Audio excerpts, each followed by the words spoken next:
Merci à TikTok. D'ailleurs, suivez-moi sur mon TikTok, on sait jamais, il se passe des trucs vraiment très sympas. Bref, ça c'est pas le sujet de notre vidéo aujourd'hui.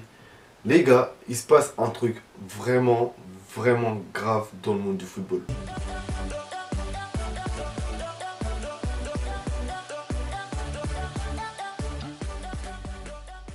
Comment ça va la populace et bienvenue dans cette nouvelle vidéo YouTube. Et aujourd'hui les gars, on va parler d'un sujet qui nous touche nous tous qui sommes fans de football. Il ne s'agit pas du coronavirus, mais bien de l'annulation du Ballon d'Or. Et qui dit annulation Ballon d'Or, dit annulation du trophée Yashin. Donc on ne saura pas quel gardien a été le meilleur tout simplement cette année. Mais, je vous ai posé une question sur Instagram pour savoir d'après vous quel gardien mériterait le trophée Yashin cette année. Et il y a eu plein de noms qui sont venus comme Ter Stegen, Jan Oblak, Thibaut Courtois, Alisson.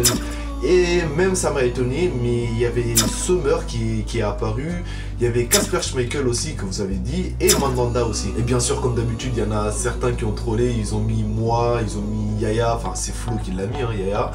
Il y a eu Yanis et même Lucas Ocampos aussi. Je vous ai demandé les noms, vous me les avez donnés. On est passé au vote, je vous ai laissé voter vous-même en story Instagram. D'ailleurs si vous ne me suivez pas sur Instagram, bah venez tout de suite parce que c'est vraiment super cool ce qui se passe sur Instagram. Avant que la vidéo ne commence, je vous précise que les statistiques que j'ai prises, c'est seulement les statistiques en championnat et je n'ai pas inclus dans les statistiques en Ligue des Champions.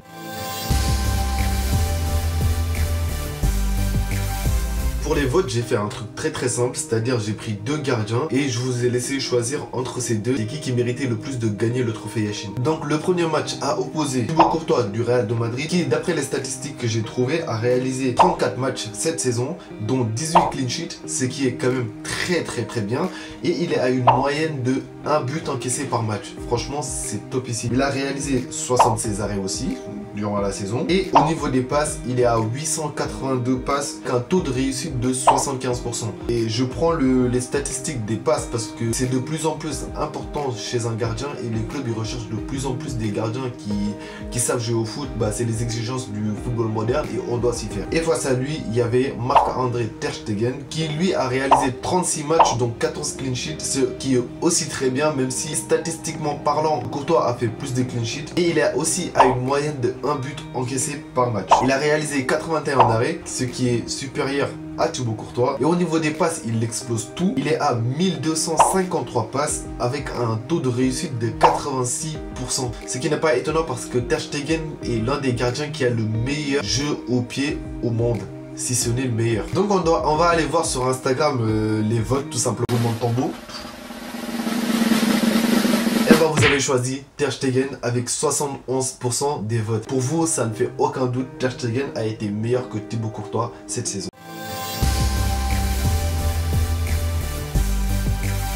Et ce deuxième match, ou plutôt deuxième duel, va voir s'affronter Jan Oblak, le gardien de l'Atlético de Madrid, qui lui a fait 38 matchs sur 38 en Liga et a réalisé 17 clean sheets. C'est vraiment top. Il a une moyenne de 1 but encaissé par match. Il a réalisé 89 arrêts, ce qui est incroyable. Niveau passe, il en est à 840 avec un pourcentage de réussite de 55%. Et on connaît tous Oblak, c'est la muraille Oblak.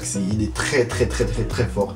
Mais face à lui, il y a Alisson Becker, le gardien de Liverpool, qui lui en première ligue a joué 28 matchs sur les 37 possibles et a fait 13 clean sheets. Je ne sais pas si vous vous en rendez compte, mais 13 clean sheets en 28 matchs, c'est quelque chose de vraiment incroyable, surtout en Angleterre. Au niveau des buts encaissés, je ne sais pas si c'est automatique ou si c'est vraiment ça. Et lui aussi, il est à une moyenne de 1 but encaissé par match durant la saison. Au niveau des arrêts réalisés, il en est à 57. Niveau passe, il en est à 786 passes avec un taux de réussite de 84%. Lui aussi, on connaît très bien son jeu au pied. Maintenant, on va aller sur Instagram pour voir pour qui vous avez voté entre Oblak et Alisson Becker. Et bah vous avez choisi Jan Oblak meilleur que Alisson cette saison avec 57% des votes. Franchement ce match il était serré, c'est pas comme Ter Stegen et Courtois, mais ce match il était vraiment serré. Mais on va passer au match suivant.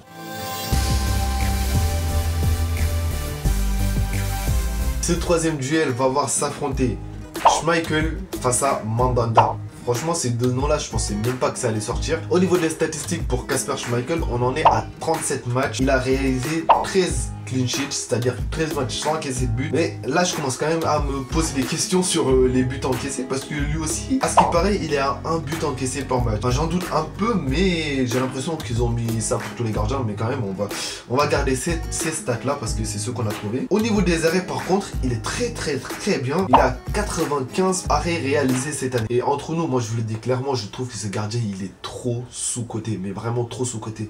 Moi, je trouve qu'il est très fort et il mérite de faire partie des plus grands quand on parle des plus grands gardiens. Bon, bref, ça reste mon avis. C'est pas le sujet de cette vidéo. Au niveau des passes, il a réalisé 1000 passes avec un taux de réussite de 76%. Face à lui, il y avait Steve Mandanda. Et je sais pas comment, je pense que l'appli ne respecte pas Mandanda parce que clairement, ils m'ont dit les statistiques de cette compétition ne sont pas disponibles. Et bah, c'était les stats de la Ligue 1 parce que j'ai pris que les stats des championnats, mais il n'y a pas de stats. Mais bon, on s'en fout parce qu'on a tous vu que Mandanda a fait une très bonne saison cette année.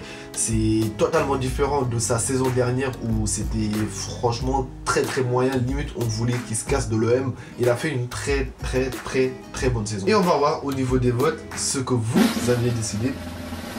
Et sans surprise, vous avez voté pour Kasper Schmeichel meilleur que Mandanda cette saison. Et franchement, c'était aussi serré, c'était à 59% pour Schmeichel et 41% pour Mandanda. C'était sans surprise, mais moi j'ai trouvé que Schmeichel était beaucoup plus performant que Mandanda.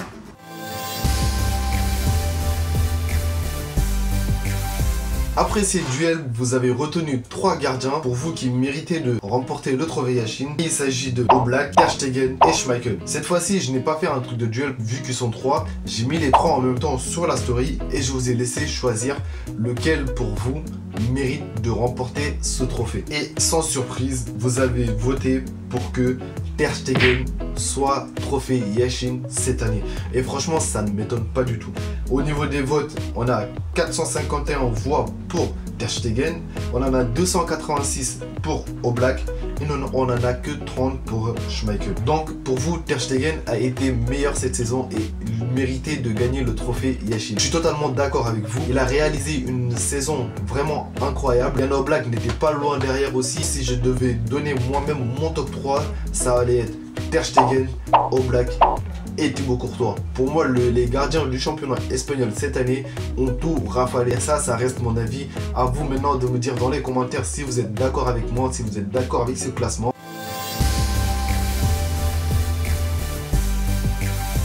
En début de vidéo, je vous avais dit qu'il y en a, ils se sont permis de troller, de me mettre moi, Yanis, Yaya, tout ça dans les gardiens qui mériteraient le trophée Yashin. Du coup, j'avais fait une autre catégorie où j'avais mis moi, Yaya, Yanis et Florent. Enfin, je devais dire moi en dernier parce que c'est plus poli, mais c'est pas grave.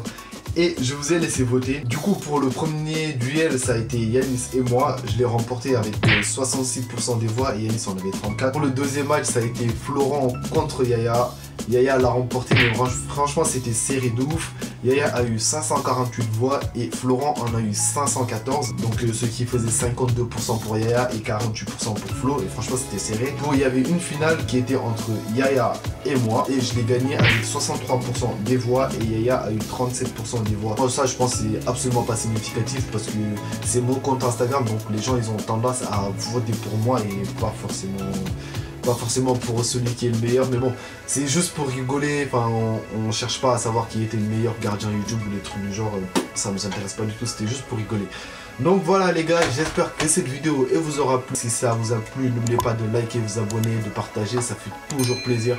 Et on se dit à bientôt pour une prochaine vidéo. On se dit à bientôt pour une prochaine vidéo et d'ici là, prenez soin de vous.